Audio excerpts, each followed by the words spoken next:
আওয়ামী লীগের কার্যক্রম নিষিদ্ধই রাখল মোটামুটিভাবে তারেক রহমানের সরকার। দেখানোর জন্য হলেও এই কাজটি তারা করেছে। হাজার কোটি টাকার বাণিজ্য এখনও আওয়ামী লীগ সিন্ডিকেটের হাতে। অদম্য ইরানের বিজয় আমেরিকার বিরুদ্ধে, তবে সেটা মাত্র কয়েক ঘন্টার জন্য। পাকিস্তানের দুর্দান্ত কূটনৈতিক সাফল্য, যুদ্ধ বন্ধের যে সাফল্য, তা স্থায়ী হয়েছে মাত্র কয়েক ঘন্টা। যুদ্ধবিরতির কয়েক ঘন্টার পরেই ইসরায়েল লেবাননে এবং ইরানে মুহুর্মুহু হামলা চালিয়েছে। আসলে তারা প্রমাণ করে দিয়েছে তাদের জন্য শান্তি আসে নাই। তারা নিজেরাও শান্তিতে থাকবে না, কাউকে শান্তিতে থাকতে দিবে না। মৃত্যুদণ্ডপ্রাপ্ত শেখ হাসিনাকে প্রত্যাবর্তনের অনুরোধ, এটা এসেছে ডক্টর খলিলুর রহমান এবং জয়শঙ্করের বৈঠকের আলোচনায়।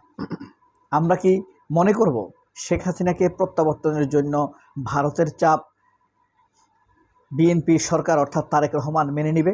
তাদের মধ্যে কি গোপন চুক্তি হয়েছে আমরা জানি না। তারেক রহমানের ক্ষমতায় আসার পেছনে কার মোটিভ রয়েছে, কি মোটিভ রয়েছে তা স্পষ্ট হয়ে যাবে কিছুদিনের মধ্যেই। কারণ জয়শঙ্কর ডক্টর খলিলকে স্পষ্টভাবেই বলেছেন খুনি হাসিনাকে প্রত্যাবর্তনের জন্য। আজকের দৈনিক আমার দেশ পত্রিকায় অসাধারণ কিছু নিউজ এসেছে, সবগুলোই প্রায় থ্রিলিং নিউজ, মানুষকে রোমহর্ষক করার মতো, নাড়িয়ে দেবার মতো। প্রধান শিরোনাম: অদম্য ইরানের নৈতিক বিজয়, তবে only for some hours, not some day, not some week, not some month. অদম্য ইরান যেভাবে ভেবেছিল কয়েকদিনের মধ্যে তারা ইরানের রেজিম চেঞ্জ করে দিবে, কিন্তু তা পারে নাই। ইরান যুক্তরাষ্ট্রের মধ্যে 2 সপ্তাহের যুদ্ধবিরতি, কিন্তু 2 দিনও টিকে নাই। কয়েক ঘন্টার মধ্যে ইসরায়েল আবার সেই চুক্তি ভঙ্গ করেছে। তেহরানে বিজয় উল্লাসের পরেই হামলা হয়েছে। স্বাগতম জানালো বিশ্ব নেতারা, কিন্তু টিকে নাই, স্বল্পস্থায়ী। মধ্যপ্রাচ্যের মার্কিন সেনা কাঠামোর 95% প্রায় ধ্বংস করে দিয়েছে ইরান। এটা একটা ইরানের চমক। ইরানে 3636, লেবাননে 1530, ইসরায়েলে 34, 13 মার্কিন সেনা নিহত। অর্থাৎ ইরানে 3636 সেনা নিহত হয়েছে, লেবাননে 1530 নিহত হয়েছে, ইসরায়েলে 34 জন নিহত হয়েছে এবং 13 জন মার্কিন সেনা নিহত হয়েছে। যুদ্ধবিরতির খবরে তেলের দাম দরপতন ঘটেছে, কমে গেছে, কিন্তু বাংলাদেশে কমবে না। তারেক রহমানের সরকার যুদ্ধবিরতির পরেও তেলের দাম কমাতে পারবে না। ইরানের এই যুদ্ধ বিজয়ের পিছনে মূলত জয় যত ঘন্টার জন্যই সফল হয়েছে, সেটা হয়েছে পাকিস্তানের কূটনৈতিক সাফল্যের কারণে। এই বিজয়টা দেয়া হচ্ছে শাহবাজ শরীফ এবং আসিম মনিরকে। তা না, আজকে কিন্তু 40তম দিন। 39 দিন যুদ্ধের পর তারা যে যুদ্ধবিরতিতে পৌঁছেছে পাকিস্তানের কূটনৈতিক সাফল্যে, সেই সাফল্যটা স্থায়ী হয়েছে মাত্র কয়েক ঘন্টা। এই যে আরেকটা নিউজ দেখেন, হাজার কোটি টাকার বাণিজ্য আওয়ামী সিন্ডিকেটের হাতে। বিদ্যুৎ খাতে নেপথ্যে নসরুল হামিদ বিপু ও রেদওয়ান মুজিব সিদ্দিকী। বেসরকারি খাতের উদ্যোক্তাদের অসন্তুষ্টি, গ্রেপ্তার এড়াতে 4 বার বাসা বদলেছে সুবিধাবাদী ফ্যাসিবাদী স্পিকার শিরিন শারমিন। আওয়ামী লীগের কার্যক্রম নিষিদ্ধই থাকছে। তারেক রহমানের সংসদ, তারেক রহমানের সরকার সাময়িকভাবে নিষিদ্ধ রেখেছে আওয়ামী লীগের সরকার। মৃত্যুদণ্ডপ্রাপ্ত শেখ হাসিনাকে ফেরানোর জন্য চাপ দিয়েছে ভারত। খলিলুর রহমান এবং জয়শঙ্করের সাথে বৈঠকের প্রধান পয়েন্ট ছিল এটাই। হাদি হত্যার 2 আসামিকে ফেরত পাঠাতে রাজি হয়েছে ভারত।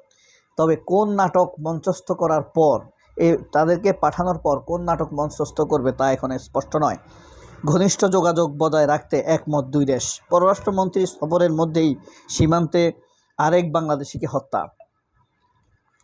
প্রথম পৃষ্ঠা ছিল এই। শেষ পৃষ্ঠাতে যা আছে, ন্যাশনাল এনার্জি পলিসি মানছে না পিসিবি।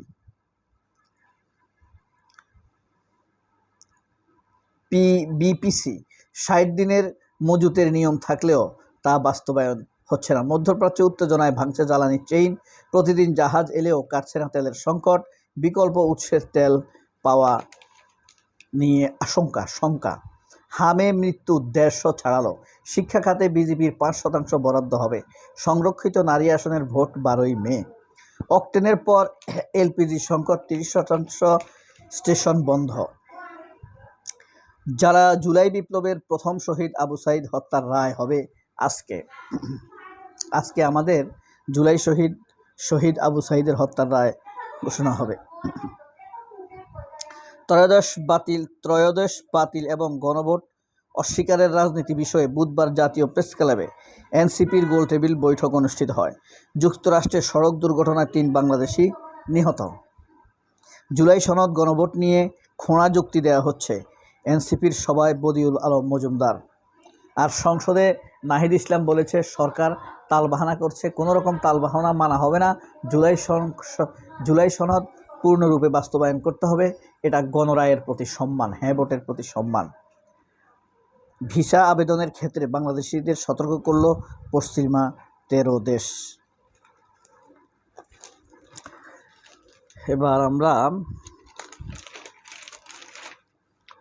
তারেক রহমানের সাথে বিমান বাহিনীর প্রধানের সাক্ষাৎ, ডিআরও এবং পিআইওদের কোটি কোটি টাকার দুর্নীতি, গুমের অধ্যাদেশ বাতিল হলে ফের হায়েনাদের অত্যাচার শুরু হবে, সুপ্রিম কোর্ট সচিবালয় নিয়ে রায়ের বিরুদ্ধে আপিল করবে সরকার, হাসিনার মতো স্বৈরাচারী আচরণের পুনরাবৃত্তি করছে সরকার, ইরান যুদ্ধে ডলার ইউয়ান প্রতিযোগিতা, জনগণের নৈতিক পুনর্গঠন উত্তরণের রূপরেখা।